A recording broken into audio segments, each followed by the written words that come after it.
Hey, I'm Rob Adler, and welcome to Understanding Upstate, the podcast dedicated to exploring what makes upstate New York such a unique place. Each week, my co-host Jim Search and I dive into a new upstate topic to better understand what's up upstate, and this week we are diving into the mighty Finger Lakes, or as our favorite upstate poet laureate Arch Merrill would say, Slim Fingers Beckon.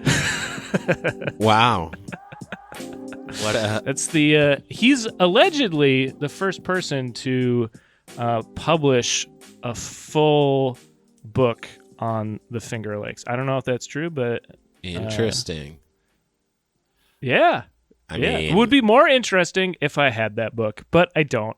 But the title is Slim Fingers Beckon, and I think it's only second to last week's Watery Digits. Again, I it's going to be hard to top that one, Jim. You've really set the bar high, maybe too high. We'll see. It's going to be a real high dive. This week, if you will.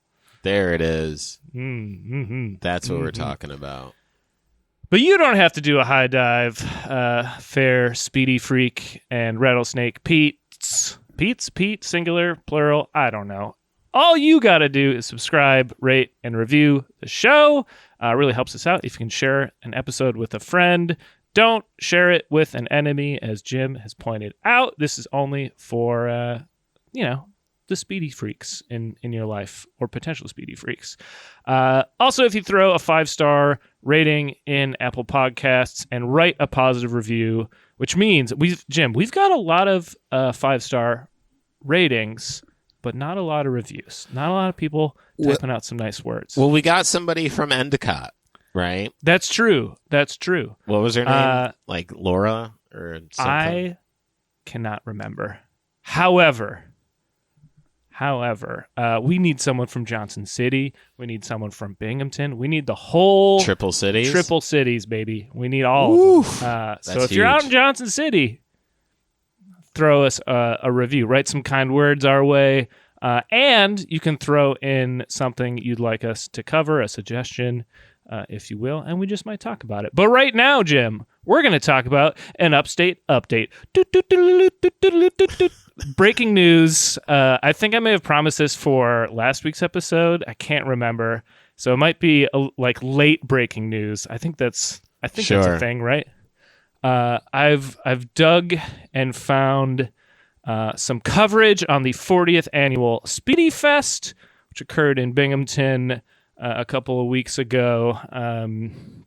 Looks like this article is from the 5th of August, titled 40th Annual Speedy Fest Cooking Contest is a Success. This is from the BinghamtonHomepage.com. I might make that my homepage. I might be bookmarking this. All right, so local chefs competed at the Speedy Fest today to take home the belt by creating a mouth-watering speedy recipe. More than 30 competitors came to Otsinengo Park. Otsinengo Park. I got there. To face off in one of 4 categories: lamb, pork, chicken, and non-traditional. Ooh, non-traditional. I wonder what we're working with there. Awards were also given for the best emerging speedy chef for those 18 or younger, and another Love for it. presentation. Ooh, okay, man. The Speedy Fest and Balloon Rally, which held its 40th annual festival this year, first began with the cooking contest established by none other than Rob Salamita and Paul Van Savage. That's a pretty... I don't think we really dissected how awesome the last name Van Savage is. It's pretty gnarly. It's pretty good. The two... and both of them sponsored a $100 Founders Day award for the youth winner. I feel like you could have done a little bit better, Rob Salamita. Come on, $100? $100 between the two of you guys? Come on. Throw the kid like, I don't know, 300. I feel like 300 for your speedy research is much more worth it than 100. But I digress. The emerging chef winner Andrew Chudasik says the contest isn't about winning. It's about having fun and doing something that he loves. So there you go. You know what? Love it. That's a real winner. Lil Andrew Chudasick is just in it for the love of the Speedy. That's right. I respect that. Let's see. Oh, the quote continues. Speedy Fest is all about Speedies, but there's a bunch of other places and vendors here. There's all different kinds of food, vendors, and everything. There's all different kinds of food, and then having the Speedy contest creates a lot of inspiration. This is Chudasick's third year competing, and he hopes his younger brother Simon will be able to also compete in future years. Oh. The overall grand champion, Ray Parks, receives the Backyard Chef Grand Champion belt and an Uni outdoor pizza oven sponsored by Bellog Food Service. Uni pizza ovens aren't cheap. That's pretty good. That's pretty good. Yeah. Some other headlines here. This is from WNBF News Radio, 1290 AM. If anyone's wants to tune in on their dial. Let's see. Binghamton celebrated the 40th anniversary of the Speedy Fest and Balloon Rally at Otsinengo Park. And what a weekend it was. The event drew record-breaking crowds. In 1983, a few families in Binghamton sparked the first flames of what would become the iconic Speedy Fest tradition. Their friendly arguments over who had the best Speedy recipe led to the inaugural Speedy Fest, which then led to the festival as we know it today. Not a lot of love for the balloons yet so far. No. Let's see. In 2001, the festival received a prestigious nod from the Library of Congress with a Legacy Award. Today, a special Speedy Fest display graces the walls of the Library of Congress in Washington, D.C. What? We didn't uncover any of this in our Speedy episode. This is wild. I want to go see the Speedy Fest display at Congress. I gotta storm the Capitol to find that. There we go. Yikes. I'm going to redact that from the episode. Not stopping there, in 2005, the festival was honored as one of the top 100 destinations in the U.S. by Destination Magazine. How about that? I like that. Yeah. The 40th anniversary celebration this year kicked off on Friday night as Shabuzi, DJ Adam, and Nico Moon took the stage, setting the tone for an epic weekend. Jim, are you familiar with any of those artists? You know, I'm not, but my friend Matt is. Apparently Shabuzi is kind of a big deal. Oh, okay. I like the name. Yeah. But he's he's a pretty deep music head, so that is why he knows about Shabuzi. But we should get Shabuzi on the pod if they're big in Binghamton. Yeah, I mean, it's let me get on that. Let me see, let me talk to some people and see what we can we can hustle up here. Well, as we wait for an update on that, I'll continue the review. Saturday night was all about country superstar Chris Young, who had everyone singing Under the Starry Sky. Sunday brought a fantastic performance by multi-platinum star Justin Moore, who closed out the weekend on a high note despite battling illness. Yikes, Justin.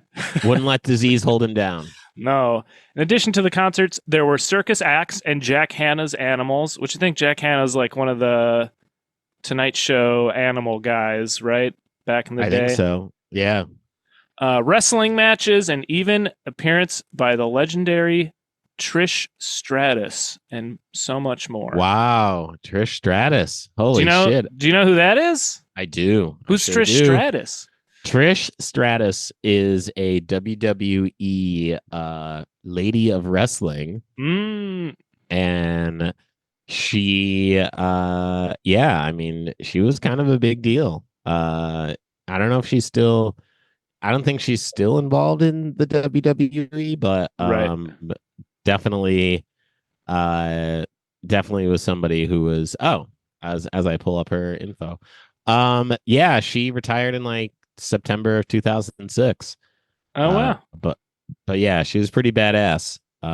So I'm sure she got paid some hefty coin to come to old Binghamton to hang out for a bit. Let's see. There was also a car show. Foodies indulged in delicious treats, and craft vendors added their touch of artistry to the mix. And of course, the hot air balloons added a sprinkle of magic to the event. The 40th anniversary of Speedy Fest and Balloon Rally showcased its status as a loved tradition. They shoved the balloons in there right at the end. Each year, it continues to bring joy and excitement to our community, as well as visitors to our community, solidifying its special place in the hearts of all. There were also, I was on the Speedy Fest website, and there's a page called 2024 Special Shaped Balloons. There were two special shaped balloons. One was a birthday cake balloon. It says happy 40th, happy birthday for the Speedy Fest, sponsored by none other than Wegmans. A giant balloon, cake balloon. And there's also a dinosaur balloon from Brazil appearing for the first time in the United States. Like a dinosaur egg, like a T-Rex poking its head out. It looks kind of wild. If I saw that floating in the sky, I would be confused. Sure. And the times, crazy. Real apocalyptic kind of vibe there. It looks like a Macy's Thanksgiving Day parade balloon. It'd be like, holy shit, one got loose. What is it? What is it doing floating around in August? But that is all I could find. I was actually a little disappointed. The reporting on the 40th anniversary of Speedy Fest was, Jim, it was a little sparse. But we got some, at least some articles and accounts of it. But yeah, some intel. It's true. I believe you also have an Upstate update. Oh man, do I ever? And I don't know if it was just in the air, but I've got some Speedies marinating in the fridge right now. Oh my god, that are gonna get fired up in the air like a hot air balloon. You might say if you wanted to go there, if you wanted to take it there, I could get there with you. But yes, there are some Speedies in the fridge.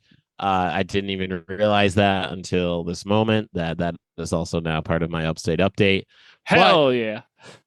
Here it is. So I was at an open mic last night, and I was getting ready for the Crooked Mouth Comedy Festival that's going to be happening the weekend of September 20th. Up at Crooked Mouth Brewery in Endicott, New York. I will be headlining on the 21st. It'll be a very dope time. Go buy tickets from crookedmouthcomedyfest.com. There's tickets on Eventbrite as well. Quick plug for that. But I've been hitting the open mics and hitting the shows as much as I can to get ready for it. So last night was the beginning of that journey, and I'm at this mic, and there's this guy who's on stage. He's an Indian dude. That is important to the story. He's on stage. He's telling the joke, and he's like, my girlfriend and I were in upstate New York, and of course my ears perk, and I go, where were we? What's going on? And he goes, yeah, I was, my girlfriend and I were in Shenango Valley State Park. And I go, oh shit, like audibly was like, oh shit. And he then swivels to me and he goes, hey, this black guy knows about this place. There are a lot of white people, but this black guy knows about upstate New York. I didn't see a lot of black people where I was. And I'm like, what an awkward way of going about this, dude. That's not the way I would address that. Jesus. And what was interesting and what he didn't know, but I did, is that I was up next. I'm going. Did he know you were a comedian? I think so. And there's two things that were happening in that moment. One is like, I'm at a point in as far as stand-up goes that like when I go to an open mic, like nobody knows who I am, because like these are all new-ish or new people. Yes. So like, and they're not listening to the #1 hit podcast covering upstate New York. A lot of. I'd be shocked. I would be shocked if they were. Sure. But they so they don't really like know who I am. So I'm in there and they're either thinking like this guy's new or like he's just trying this for the first time. So like they don't know what my deal is. Yep. So then I go up after him, right? And I'm directly after him. And I open and I go, yeah, so I was the black guy in the last guy's comedy set there. Just in case you guys were wondering, in that narrative, I was the only black person at Shenango Valley State Park. Question, and I pointed at the guy. I go, hey, I got a question. Is your girlfriend white? And everyone's like, what? And he goes, yeah. I go, I know she's white. I'm only asking questions to which I already know the answer, dude. Of course she's a white woman. You're in the middle of Shenango Valley State Park. Lucky, and his whole joke was about how he was like afraid he was going to drown out there. And I said, yeah, lucky for you, she's white, because if you had an Indian girlfriend, both of you would have drowned. So just fun fact for you. Great crowd work up top. Nice. Was real excited to point out that there are black people that live in upstate New York. Sure. Because he was a little taken back that I knew where that was, and that I said, yeah, there's black people that live there. At the end of my set, I said, hey, buddy, and I put him like, I want to know all about why you were in upstate New York, and I'm getting off stage right now, and you and I are talking.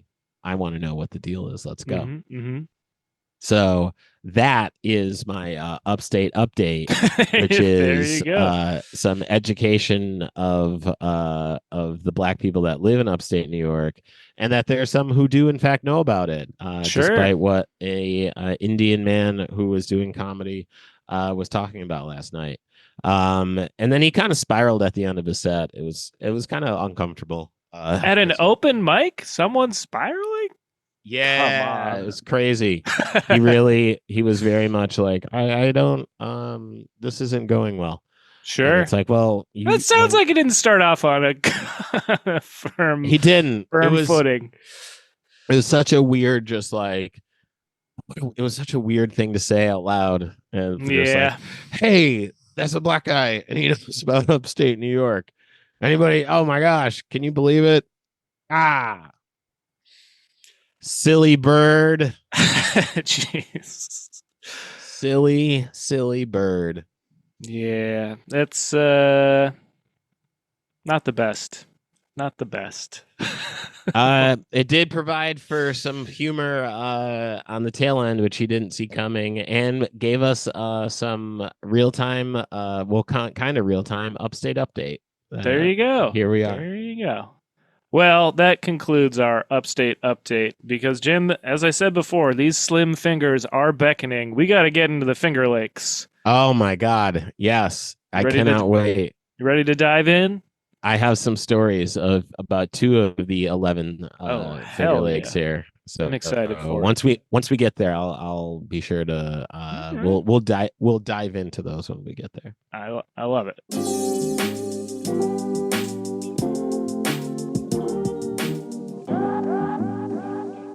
So the Finger Lakes, they're a group of 11 long, narrow, roughly north to south lakes located directly south of Lake Ontario, kind of in western upstate New York, or just western New York, and in a region called the Finger Lakes region. The Cayuga, I'm going to need a lot of help with pronunciation today. I got you. Cayuga and Seneca Lakes are among the deepest in the United States, measuring 435 and 618 feet, respectively, with bottoms well below sea level. Though none of the lakes' widths exceeds 3.5 miles, Seneca Lake is 38.1 miles long, and at 66.9 square miles is the largest in total area. The Finger Lakes kind of looks like someone took both hands and just scratched lakes into upstate New York. Like they are beautiful. It is a beautiful fucking region. When we were getting ready for this, I was looking at some pictures of where I was a few years back, and I was like, wow, what a night. It was great. It was a beautiful time. It's sadly a place I haven't been to yet. And me and my wife we're gonna try and get over there in the next highly year. Recommend it. It looks it looks fantastic. delightful. Well, the origin of the name, again, kind of self-explanatory, just for the way they look. Like, if you haven't seen what they look like on a map, again, they look kind of wild. Like, I remember hearing about the Finger Lakes, and then at some point, like, looking at a map, I'm like, oh, it's like they look kind of weird, right? And again, the origin is uncertain. Currently, the oldest known published use of Finger Lakes as a term for the 11 lakes was in a United States Geological Survey paper by Thomas Chamberlain, which was published in 1883. So we've got 11 Finger Lakes, and we're going to name all of these suckers from west to east. So we got Consensus Lake. This guy's 8 miles long, only 66 feet deep. It's got Lakeville on the shores. Real good name for a town on a lake.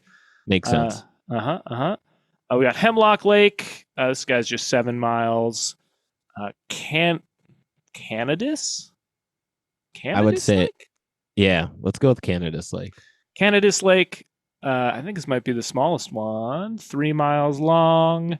We got oh boy, Honeyoe. Honeyoe. Let's go. It's a lot. I'm just gonna spell it because everyone will understand why I can't pronounce. This. Sure. No, it's a lot of vowels. Honeoye. Honeyoe. There's also a town of the same name. This guy's 4.5 miles long. Another one I'm going to need help on. Canandaigua. Okay, that one's not so bad. 15.5 miles. We got Canandaigua and Woodville towns nearby.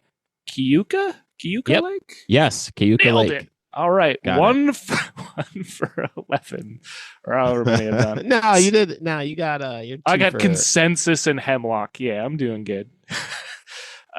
Seneca Lake, of course. Oh man, yes. Here we are, Seneca Lake. This is the largest one, as we learned. I was up there in 2020. A fun and flirty time. If you remember, July of 2020. Oh, wow, yeah. Yeah, everyone is real chill. A friend of mine had his 50th birthday party and was like, "Hey, I want to like run a house up Seneca Lake. Let's go." And I was like, "Yeah, this sounds fucking great." And like I was saying at the top, like it was absolutely gorgeous. Like the lake is such a beautiful sight. There's really a lot of fun shit to do. We went on some wine tours, which we'll talk about a little bit later. And I'll never forget. Again, you got to remember the time, 2020, baby.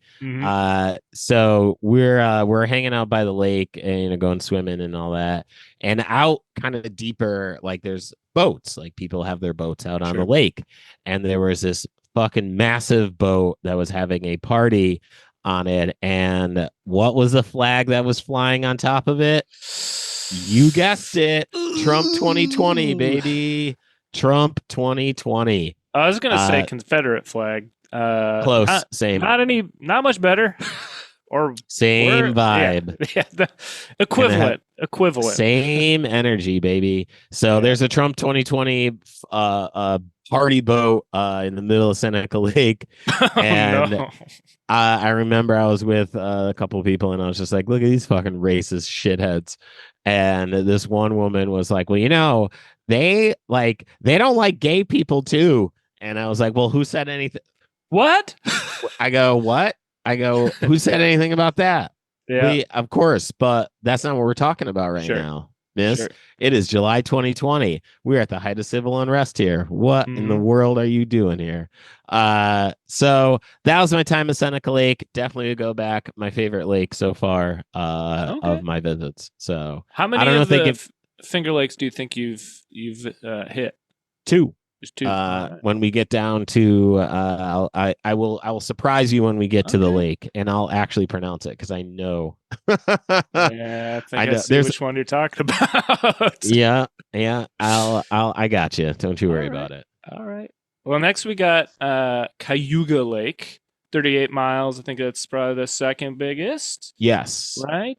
These Seneca and Cayuga are the real deep ones. Some of them are only like 30 feet deep, and then others go up towards 600, which sounds terrifyingly deep. Like I don't know, I don't know. That's some deep Yeah. water. Or we got Owasco Lake. Oh, and Cayuga has Ithaca Yeah. off of it, which we haven't really talked. I think maybe ice cream sundaes around Ithaca. Yeah, I think you might be right. Yeah, Ithaca's pretty rad too. Rad yeah. town. I mean, they created ice cream sundaes. It's got to be pretty sweet, right? I did a early in my comedy career. I had a show right outside of Ithaca and had a great time. Nice. Great energy. All right, we got Owasco. Now we got. Oh, I was gonna say. Oh, yeah. No, I have nothing else to say about Owasco. I'll make the old college try here. Scaniatelli's Lake.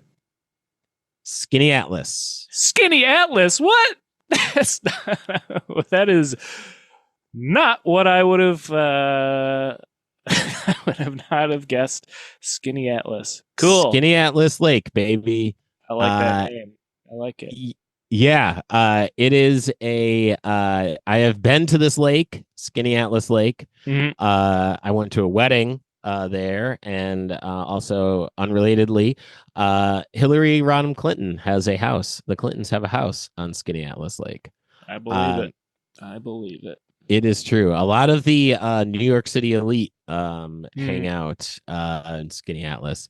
There's a lot of money around that there lake. Yeah, I was gonna say, like, in terms of like, well, I think we'll get into like, there's a lot of resorts up there, wine, beer, and stuff. Is there, yeah, the like resorts and wealth, as far as you know, is it like, yeah, centralized on a couple lakes, or is it all kind of spread out? Like, As far as I know, like, and again, I've only been to two of these lakes. yeah, Skinny Atlas being one of the two, there was a lot of money there. There's a lot of rich people being rich and doing rich people shit. So I went to this wedding up there. I mean, this had to have been like the mid 2000s. And like it was just like I don't really fuck with this dude anymore.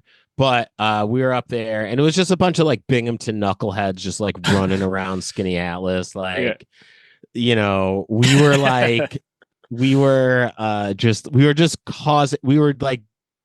causing a scene in the middle of Skinny Atlas. Sure. And after the wedding, we're just like out there drinking and shit. I ran into some girl I went to college with there, and she was just like, "You were crazy in college." I was like, "Yeah, you're probably right." And then as we were about to leave, there were these dudes who were like just like walking around Skinny Atlas, and one of the guys like saw us and was like, "Hey, what's up?" Just like super threatening, like, "What are you guys up to?" And I was like, "About 250. What are you up to, bro?" And then we jumped in the car and took off because we knew that the city of Skinny Atlas, we would have been arrested if we hung out much longer. Sure. Went back to Binghamton. The late great Dave Black, rest in peace, was part of that ride, and we went to some party, and he was so drunk and on drugs, and he ripped his shirt off, and he was like, "I don't even fucking like this shirt," and we went home. That's one hell of an exit. yeah, it was fucking wild, man. I mean, and it all started in Skinny Atlas, baby. Skinny Atlas. All right. Did I say the last lake? I don't think no, you didn't. It's Otisco. I think it's Otisco because it sounds like it'd be Otsego, but it's not. I would say Otisco, which, you know, they all sound great. All of these lakes sound awesome. Yeah, I really wanna hit some of these lakes soon. My impression of the Finger Lakes is that I know it's not true, but it's just perpetual fall there. Like that's just what my mind imagines. I mean, I'll send you some pictures once we get done with the pod here. But yeah, it's beautiful, like all year round. It'd be interesting to see what it looks like in the winter. I bet it'd Mm, be pretty rad too. yeah. All right, so let's get into the history of the Finger Lakes. The Finger Lakes region is a central part of the Iroquois homeland. The Iroquois tribes include the Seneca and Cayuga nations, for which the two largest Finger Lakes are named. The Tuscarora tribe lived in the Finger Lakes region in 1720, and the Onondaga and Oneida Yep, tribes. Did I get that? you got it. And fun Onondaga. fact: when I was a kid, I went to a day camp, Camp Tuscarora. Ooh, all right. Fun fact. But the Onondaga and Oneida tribes lived on the eastern edge of the region, closer to their namesake lakes, Oneida and Onondaga Lake. The easternmost Iroquois tribe was the Mohawk. During colonial times, many other tribes moved to the Finger Lakes region seeking the protection of the Iroquois. For example, in 1754, remnants of several Virginia Siouan tribes, collectively called the Tutelo Saponi, moved to the town of, oh boy, Wow. Corioganal? Corioganal. Corioganal, at the south end of Cayuga Lake near present-day Ithaca, and lived there until 1779, when the Sullivan expedition destroyed their village. Ooh, fuck you. Not cool. Iroquois towns in the Finger Lakes region included the Seneca town of Geneseo, present-day Geneseo. Geneseo. I should have gotten that one. Canadasiaga, which is Seneca Castle near present-day Geneva. Goyogen? Goyogen, which I think are these maybe like translations? Cayuga Castle east of Cayuga Lake, or the modern towns. I'm not sure. Yeah. I don't know I'm assuming that like in the quotations are the translations to present day. And then Chonodote or Chonodote, Cayuga Town, present day Aurora, Catherinestown near present day Watkins Glen, and Ganondagan State Historic Site in Victor, New York. As one of the most powerful Native American nations during colonial times, the Iroquois were able to prevent European colonization. Great! Good. Of the Finger Lakes region for nearly 2 centuries after first contact, often playing the French off against the British interests in savvy demonstrations of political competence. You love to hear it. Yeah. You love to hear it. That sounds like an episode in itself right there. The renowned ingenuity and adaptability of the Iroquois people were key to the resistance against hostile European powers rapidly spreading throughout North America, eager to dominate, increasingly brutal toward Native Americans in the Finger Lakes and beyond. I, for one, am shocked. Completely blown away that would be the narrative there. Roughly the western half of the Finger Lakes region comprised the Phelps and Gorham Purchase of 1790. The region was rapidly settled at the turn of the 19th century, largely by westward immigration from New England, and to a lesser degree by northward influx from Pennsylvania. The regional architecture reflects these area traditions of the Federal and Greek Revival periods. Jim, I believe there's some notable places that can be found within the Finger Lakes region. Many and plenty. And we're not talking about the site of the wedding when a bunch of Binghamton knuckleheads decided to lay waste to the tranquility that was Skinny Atlas. We're not talking about that. We're talking about some other places. Now, the Finger Lakes region, together with the Genesee County of Western New York, has been referred to as the Burned Over District, which we're going to talk a little bit about that in some episodes later on. But there in the 19th century, the Second Great Awakening was a revival of Christianity. Some new religions were also formed. can't imagine anything went crazy there. Who would think that these little pockets of religions popping up would go nuts? The region was active in reform and utopian movements. Many of its Underground Railroad sites have been documented throughout the Finger Lakes. For example, Harriet Tubman's home in Auburn recalls the life and work of the African American Moses of her people. I believe her house is a historic landmark in Auburn. You would Um, gotta assume.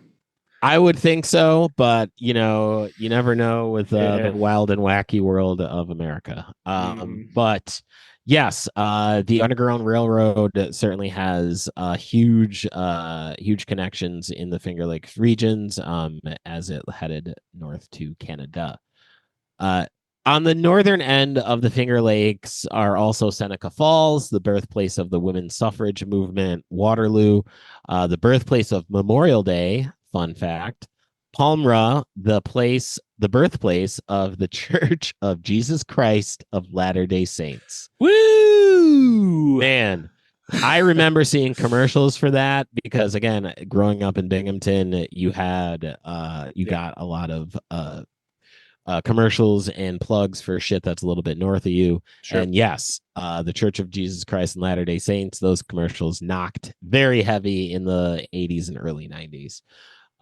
Fun fact. Mhm. Hammondsport was the home of aviation pioneer Glenn Curtis, that's with two S's, and favorable air currents make the area a popular place for glider pilots. Oh, okay. How about that? Elmira, just to the south, was home to Mark Twain in his later life and the site of an infamous Civil War prison and current Whoa. prison that is open today. So, fun fact Okay. Elmira, often called Hellmira in the corrections system. Mhm. Now, as I was saying a little bit earlier, the Seneca or I know Lake Seneca is pretty big in this, but the Finger Lakes as a whole are huge into wine. Mhm. The Finger Lakes region is New York's largest wine producing region. Take that, Long Over Island. Take it. Yeah, how about that, motherfucker? Uh, how about that? Over 400 wineries and vineyards surround Seneca, Wow. Cayuga, Canandaigua, Cayuga, Canisius, and Hemlock Lakes. Because of the lake's great depth, they provide a lake effect to the lush vineyards that Eh, flank their shores. that It really is beautiful. that's Saying. surprising. Cause like you get lake effect off the Great Lakes, right? Like because there are massive bodies of water, but that's so like yeah, on a map they're long, but they're so narrow, so to have like a significant impact Yeah, on the environment. That's cool. it's Cool. pretty dope. And yeah, like I said, I mean the vineyards look really fucking great. It's a nice time, man. You can tap into your inner wino when you get there. Sure.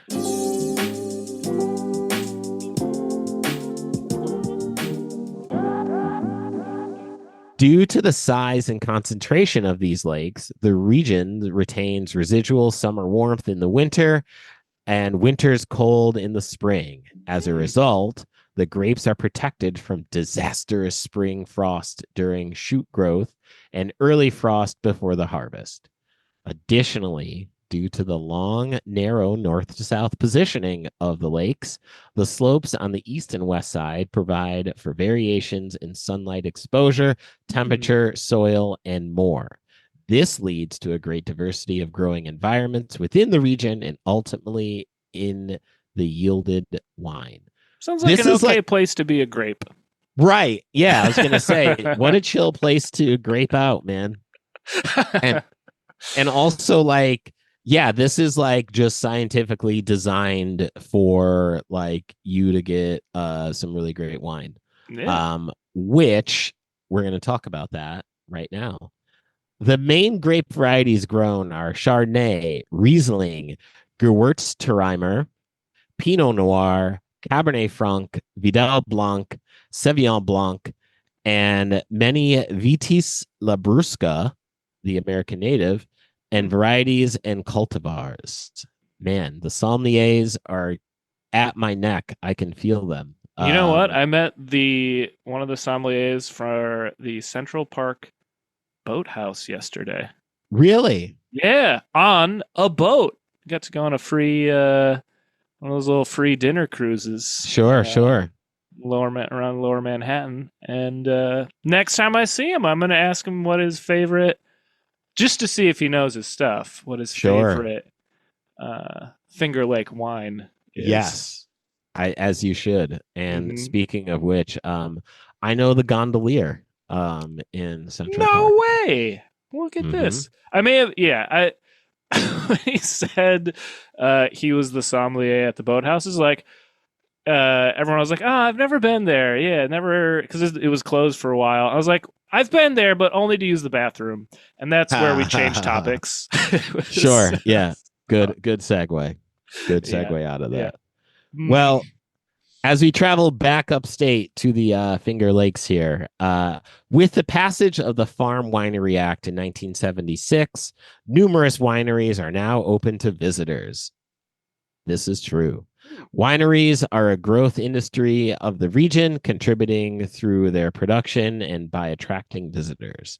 The Finger Lakes American Viticulture Area, the AVA, includes two of America's oldest wineries. Get out of town. Yeah. Oh, yeah. This is some OG shit here. The Oneida Vineyard, 1872, on Hemlock Lake, and the Pleasant Valley Wine Company in 1860 on Cayuga Lake. That's insane. I didn't know I didn't know the United States had any vineyards that old, or wineries rather. That's pretty. Yeah. That's pretty nuts. Look at that, us learning something on the podcast today. I say us, me. Listen, cool. we're all works in progress here, my friend. Indeed. I'm curious what it sounds like. Probably the Farm Winery Act allowed wineries to sell, probably to sell a glass of wine to a visitor kind of thing, where before they had to bottle and distribute it, I imagine, right? Or go. I would think so too, right? Like, yeah, that would make sense. Cool. Now, as we move from wine into craft beer, aside from the wine, the Finger Lakes craft beer industry has grown significantly in recent years. In 2018, the region was home to the second highest number of breweries in New York after the Hudson Valley. There are currently over 80 breweries and tap rooms located around the Finger Lakes. I looked up like a little map, and most of those are actual breweries. I think it's probably like 75 are actually brewing on site, and then 5 are just like tap rooms. But again, like regional tap rooms. Right. But I'll say, I was diving into the craft beer scene. I was like, wow, there's over 80 breweries around there. There's 400 wineries though. Like, that's crazy. That's a lot of alcohol flowing through the Finger Lake area. For sure. And I think a lot of, I mean, this includes breweries that are in Syracuse as well. And most of the concentration is around Seneca Lake, for sure. And they're including stuff in Rochester too, in that area. Right. So again, it's the Finger Lakes region, but hell, they got Binghamton on here. They really do, which I feel like that's more of the southern tier than the Finger Lakes region. But that's a separate discussion. It is. All right. Now, folks, we've talked about wine. We've talked about craft beer. We have talked about the history of the Finger Lakes, but we're about to switch gears into scary stories. Hell yeah. Jim, I don't know if you share this sentiment, but I'm fucking ready for fall. I'm ready for some spooky stories. I famously like to read a spooky book at least every September and or October. Once once in a meeting with my old boss years ago. I was reading a book, and he's like, "Oh, hey, what are you reading there?" I was like, "Oh, it's my spooky book." Is what I said, and was immediately so. It's like, Rob, that's a thing you say internally. That's not that's an internal thought, not a. Sure, sure. Yeah. That is to That say, I'm ready for some scary stories. well, Let's fucking do it. then I've got you. I've got snippets of scary Mm-hmm. stories, right? I feel like scary story snippets. A lot of alliteration there. Mm-hmm. The Finger Lakes region of New York has many haunted sites, including hotels, museums, and other locations. First, we have the Finger Lakes Mall, a shopping center in Cayuga County where investigators have recorded EVPs and video of entities and people have reported being pushed and touched. Ooh, no, What? no. Some say it could be one of Auburn's most haunted places. I like the idea of a like newer place being haunted. Right. Like in many ways, like malls themselves are, yeah, they're like the modern day abandoned places, right? Like, have you been in Yeah. a mall lately? Like, There's some some are spooky. there's some brick and mortar malls that are just ghost Yeah, dude, towns. Like, for it's true. example, the Oakdale Mall, located right outside of Binghamton, is a shadow of its former self. Mm, mm-hmm. Now, in 18 before we go there, it's I was thinking about this of just like more modern places being haunted. It'd be great if like a CVS or like a Burger King was just like a haunted place where it's just like on a quiet night you can hear the deep fat fryer turn on. Hell Uh yeah. so the 1890 House Museum, a museum in Cortland County where people have reported moving shadows and unexplained knocking.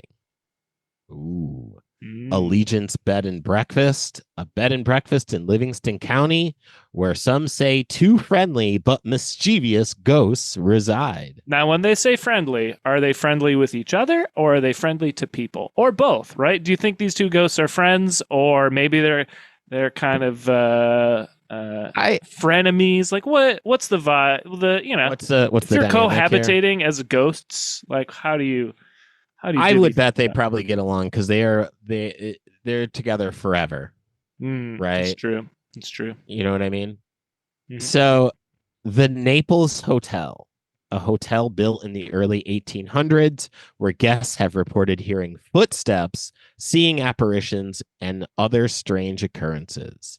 Some say the hotel is haunted by the ghost of a former owner named Laura. And as we head to our penultimate spooky story snippet, we have the Esperanza Mansion, a historic mansion on the shores of Cayuga Lake that some believe is haunted by a well dressed woman. Ooh. Okay. And finally, Miles Wine Cellars, a Greek revival mansion on Seneca Lake where some have witnessed supernatural activity. The story goes that a newlywed couple purchased the home and started renovations when the husband died in a fall and the wife later passed away mysteriously. Some say the spirits of both remain in their home. Ooh. And that, folks, are our scary story snippets of the Finger Lakes region. There we go. There. There we That's, go. there And it is. that's all we got for these slim watery digits for for today. And yeah, I think a lot of potential potential future episodes we can split Oh, off yeah. from some of the Finger Lakes topics we kind of did a little survey of today. Jim, what are some Yes. things our Speedy Freaks and Rattlesnake Pete's can survey for themselves, though, in the coming week as they wait for our next episode? Well, all right. Let's say you're hanging out in the Finger Lakes region, right? You see the Trump 2020 flag flying in the Seneca Lake, and you're like, "Fuck that! I need to find better places to hang. I need a better vibe." You pop over to Skinny Atlas Lake. You cause some damage over there because that is a hot spot for chaos and depravity. Sure. Then hell, you even shoot over to Canandaigua Lake, where you might run into Danny Wegman. You're doing the lake tour, right? And you're just living your best life out there, drinking some wine, having some craft beer. What better pairs? Right? What better pairs with some nice craft beer from the Finger Lakes region than some levity, some comedy? Well, you're in luck because I have that for you. Upstate Understandings comedy album. It is available on all digital streaming platforms. It's also available at jimsearch.bandcamp.com. Expertly produced by Rob Adler, art by Adam Russell. Go ahead and get that album. If you buy one, you can buy another one. God damn it. Get yourself over there and get that. If you want to find me at Jim Search and all social media, jimsearchcomedy.com. And remember, folks, if you are in the Binghamton and Endicott area, the weekend of September 20th is the Crooked Mouth Comedy Fest. Get on over there. Get your tickets. I'm going to headline the 21st. It's going to be a fucking great time. Really looking forward to it. So get out there for that. Rob, they have bought tickets to the Crooked Mouth Comedy Fest. They bought all the copies of Upstate Understandings. They bought a vinyl, CD, cassette. They're doing it all. But they still have more money and they still want more shit.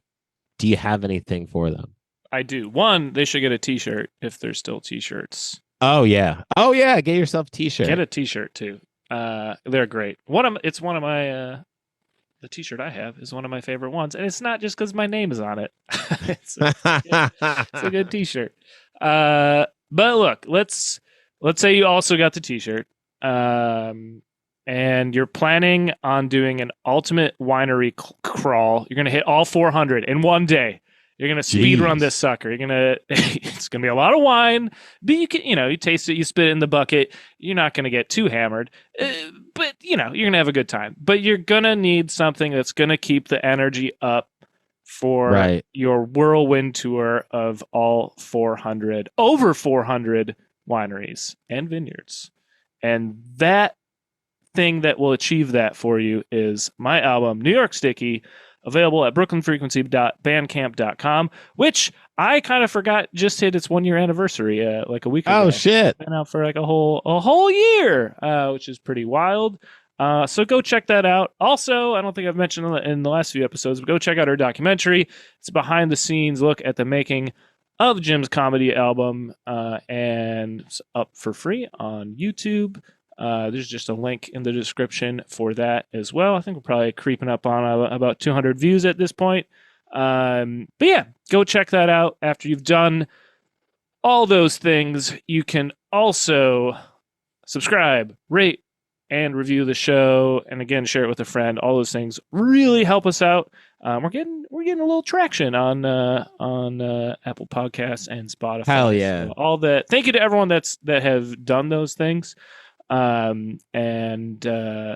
it's greatly appreciated. And again, if you want me to talk about canals again, throw in write out a review in one of those platforms wherever you catch your podcasts, and throw in your favorite upstate canal. Well, maybe we'll talk about it. Jim, speaking of things we're talking about, what are we talking about next week? Oh man, well listen, next week I just want to make sure y'all out there have your glasses of Kool-Aid ready to go. Sure. Pretty Make good. sure you got the Kool-Aid, baby. Jim, are you ready for the closing transition that I just came up with? I am. Last 10 I've seconds? never been more ready. It's not good. I'm not ready for it. Jim, I gotta pull up my swimming suit so I can jump in one of these lakes and get on out of here. It might be. You had the best riddle last week, I may have had the worst closing transition. Get us out of here with it. Yeah. Bye-bye.